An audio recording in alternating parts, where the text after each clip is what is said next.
Սիրելի բարեկամներ, ողջույն, մեր հերթական ծրագրի մասին եմ ուզում ձեր հետ կիսվել, որը իհարկե նախապատմություն ունի։ Ես վերջի 7-8 ամիսների ընթացքում այցելել եմ մեր միասնական սոցիալական ծառայության 49 կետերից 48-ը, մեկը չեմ հասցրել դեռ,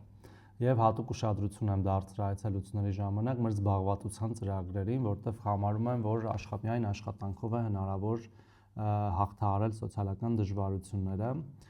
բայց այդ աշխատանքների ուսումնասիրությունների արդյունքում պարզ է դարձել, որ մեր քաղաքացիներից շատերը դժվարություն ունեն թվային գործիքների հետ առնչվելու, աշխատելու, որտեղ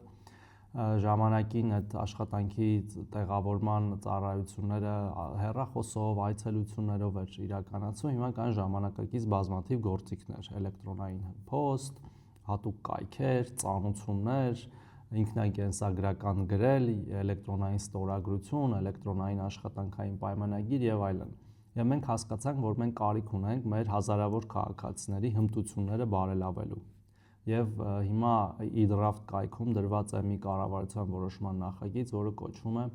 Գործազուրկ անձանց թվային գրագիտության զարգացման ծրագիրը հաստատելու մասին կառավարության որոշման նախագիծ,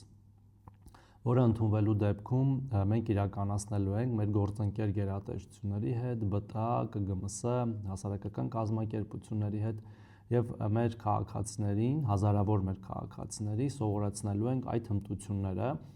եւ ես կարծում եմ, որ սա շատ մասշտաբային եւ կարեւոր ծրագիր է մեր քաղաքացիներին ապագայում թույլ տալու թե գտնել աշխատանք, թե այդ աշխատանքը կատարելու։ Ուզում եի, որ տեղյակ լինեք սրա մասին, թե ինչպիսի ծրագրեր ենք մենք պատրաստվում իրականացնել մոտ ժամանակներս եւ ինչու ոչ, նաեւ տարածել։ Շնորհակալություն։